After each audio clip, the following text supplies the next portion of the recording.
Justin Coetzee is an entrepreneur with over 18 years experience in the IT industry, successfully working in both startup and large enterprise organizations, spanning many roles from business development to strategic consulting to technical design, delivery, and operations. He has worked across the financial service, insurance, telecommunications, mining, and government sectors. Justin has an absolute passion for quality software delivery, skills development, and innovation. This passion has led him to being a very active advocate of lean principles for customer, product, and solution development in both startup and enterprise organizations. Currently, Justin is focused on launching 2 new startups and establishing a technology hub in Johannesburg.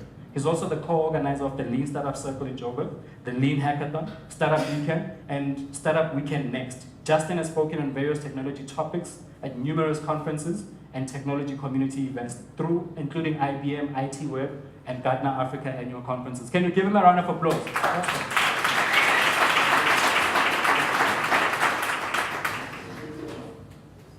Step a bit to the side so you can read, and hopefully it's not too distracting, and if I'm boring then it keeps you occupied. So thank you everyone for taking the time out of your Friday evening to be here. I'm really honoured that you've taken the time to come listen to me ramble.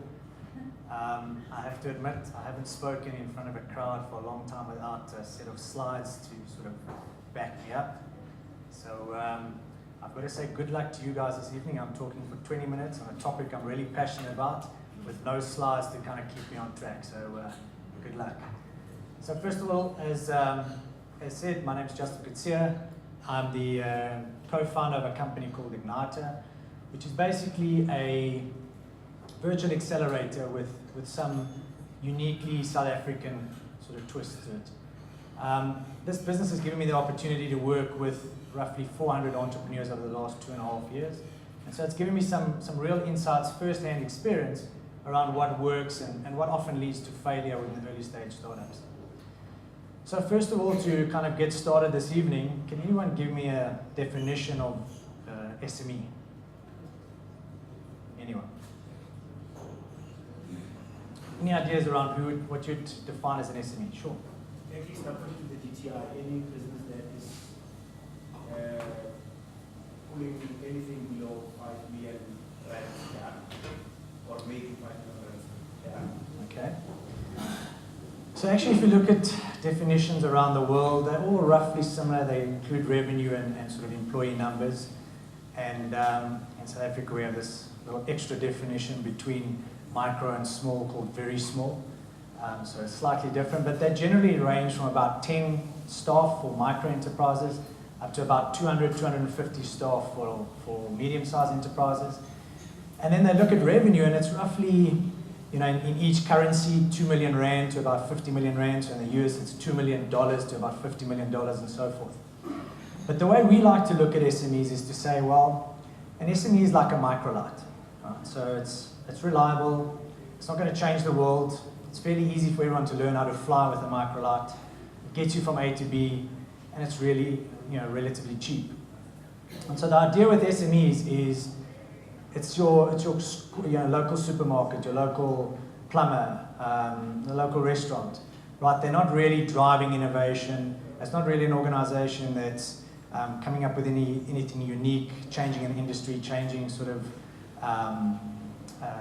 the way that you do business, right? It's fairly standard businesses, very, very easy to repeat, and obviously a lot of players in that space. And so normally an SME is generally a successful business that's generally focusing or driving towards a lifestyle for the founders and the owners of the business. So if we look at a startup's obviously something that's very different, right? Anyone want to have a crack at the definition of a startup? Okay. So the problem with the definition of startup is there's no standard definition. So everyone has a view, and if you look at the different sort of thought leaders around the world, they all have different definitions. And so the definition that we like to work with in Igniter is one that was coined by Steve Blank. Right? And so what Steve Blank says is a startup is an experiment in search of a repeatable, scalable business model. So if you look and if you analyze that definition, it not only tells you what a startup is, but it tells you what's going on in the startup. Right?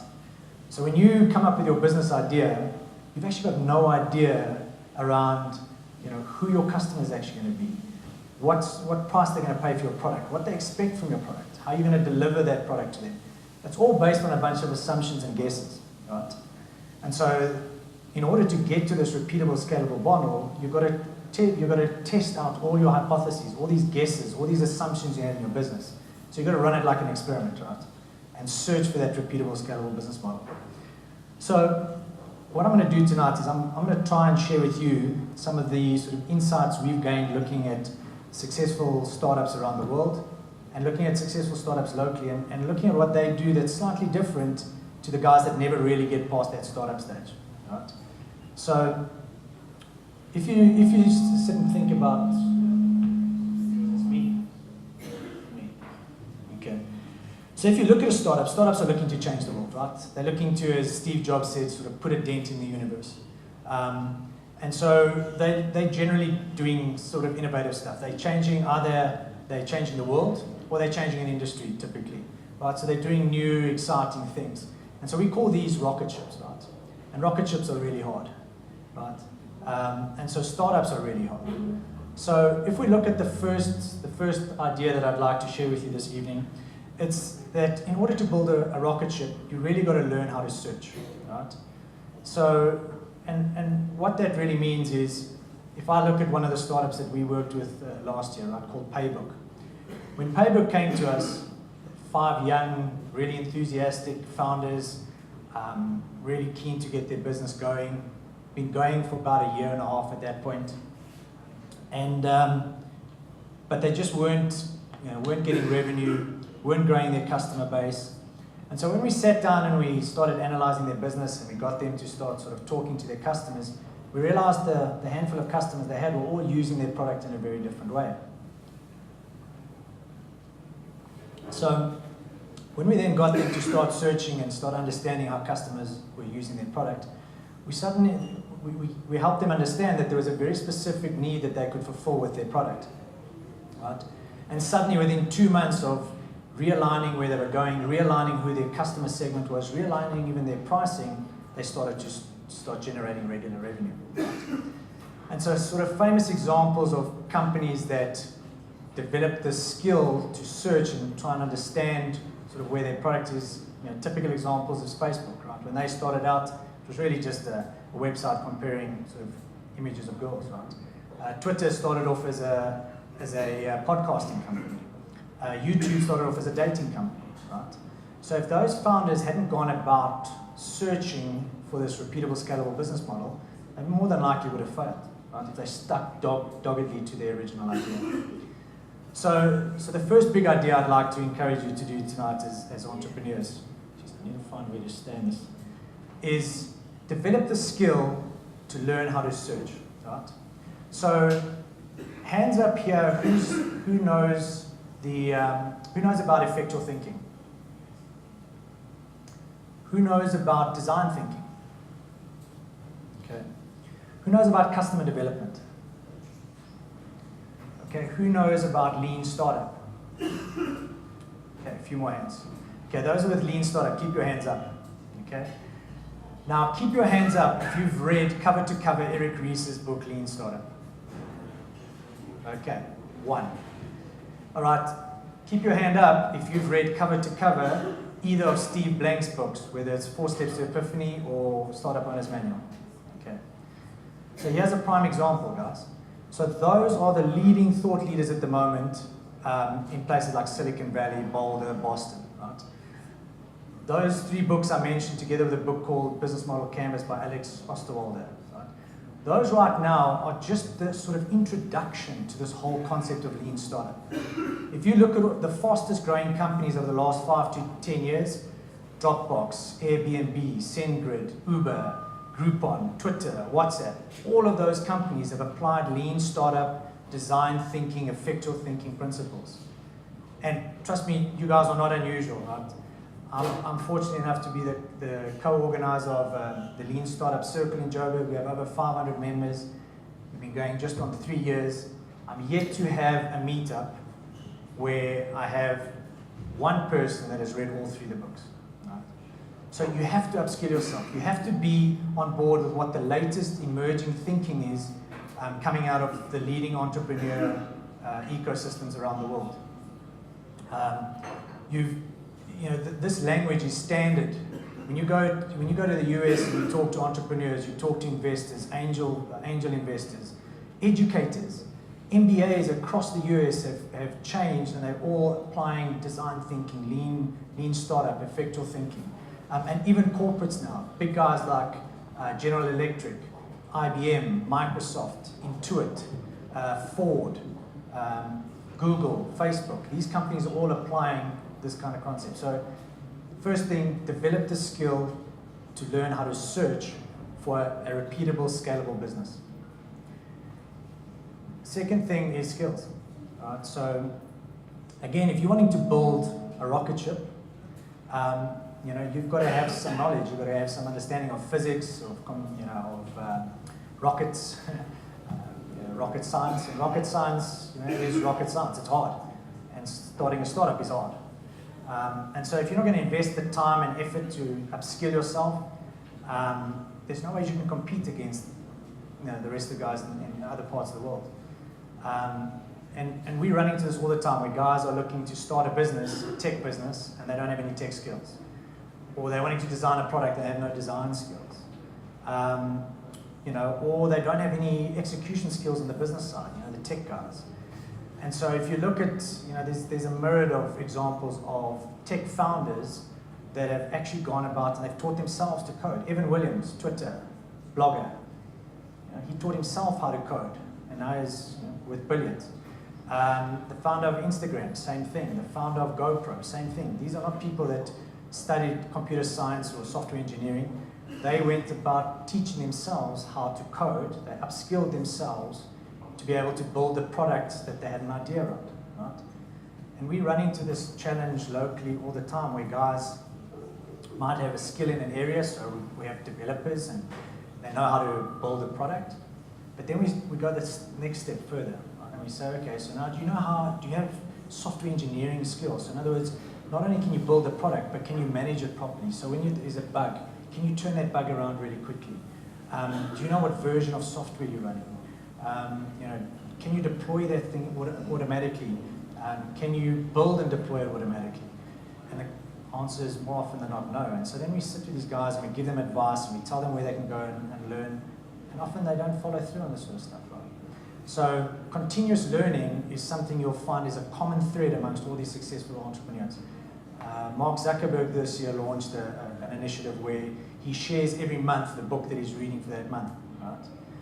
So these guys, they're successful and they're still busy upskilling themselves all the time. So the second bit of advice I'd like to give is upskill yourself all the time, right? Don't think that you've got to the end. Focus on it. And these days it's so easy. There's so many platforms where it's all either free or fairly cheap, and you can learn anything from programming to design to agriculture to energy. It's practically there. You just got to spend the time to go look around.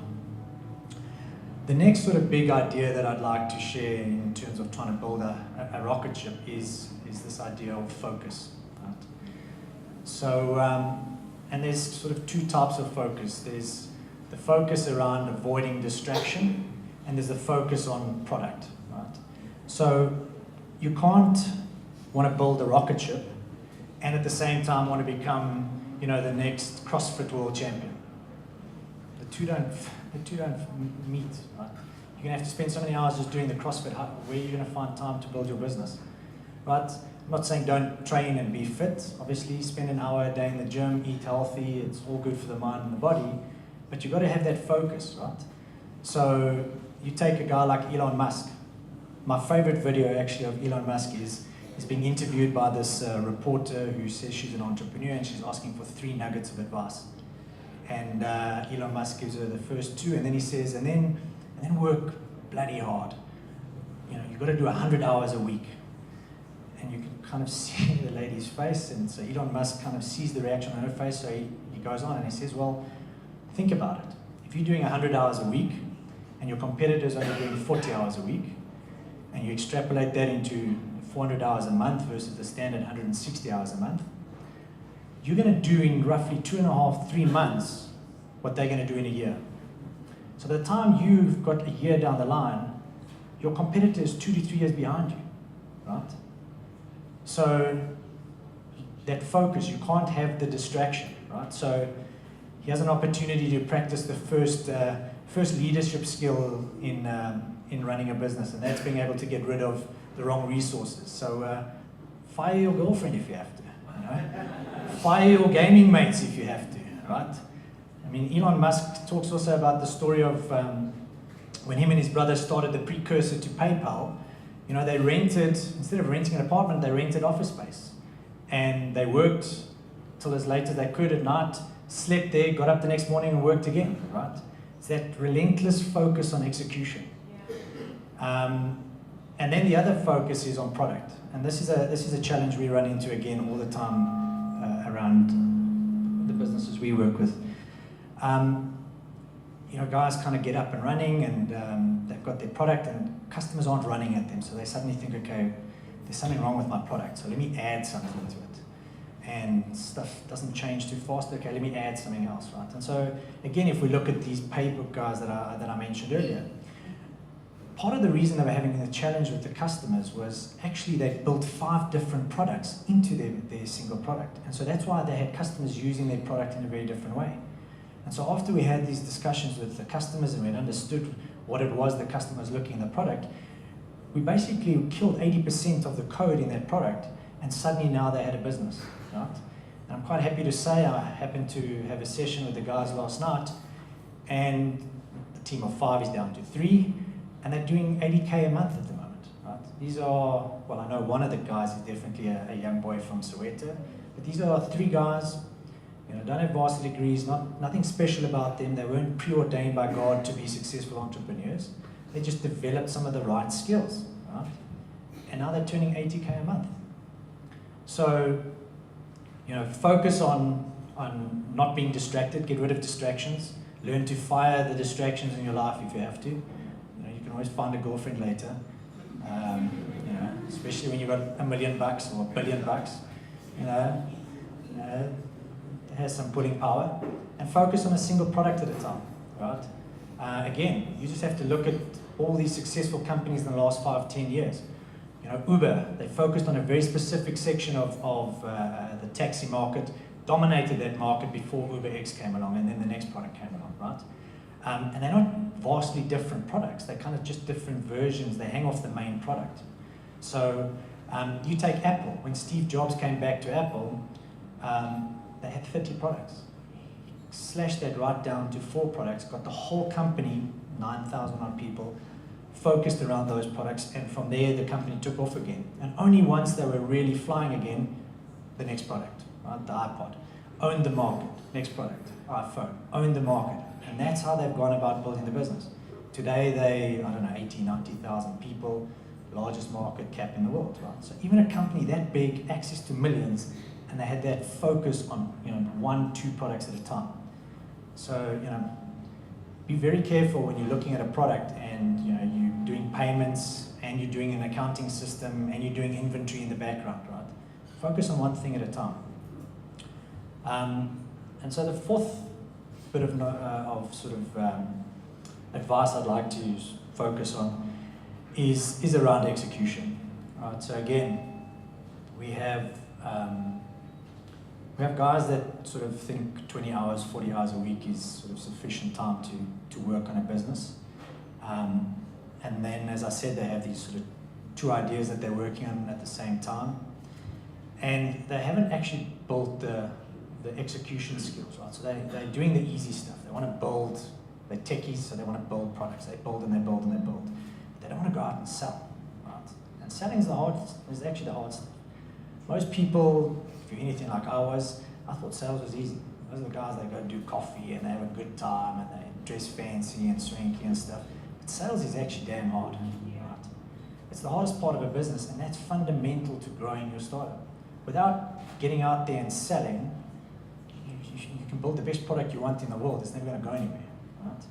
So again, you look at local guys like the SnapScan guys. They used to walk around into coffee shops, sit down next to people, and convince them to sign up to SnapScan. Bribe them sometimes with a free coffee, right?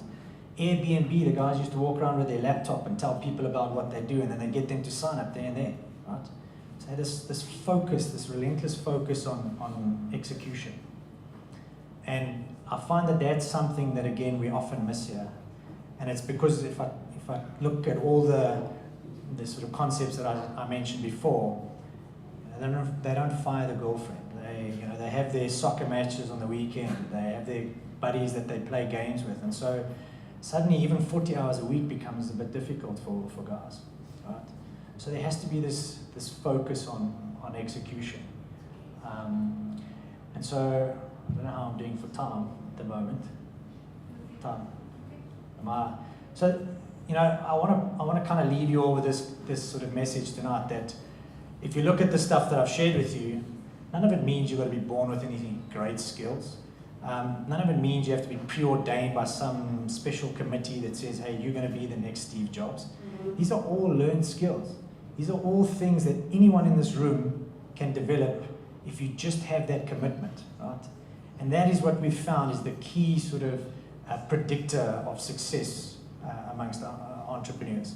Is if you have that commitment to execution, that commitment to upskilling yourself, that commitment to finding what your customer wants and building that product. That's the key. So I urge you all this evening to leave here, and if there's nothing else you take away from this, it's the message of just you can develop the skill. It's not something that you need to be born with. Anyone can become a successful entrepreneur, and we need them. This country needs it, the world needs it. If you look at the biggest innovations, the biggest impact to society, it's all been around innovations driven by entrepreneurs. Henry Ford might be a big company, 150 years ago was an innovator. General Electric might be a big company, 150 years ago, Graham Bell was an innovator and an entrepreneur.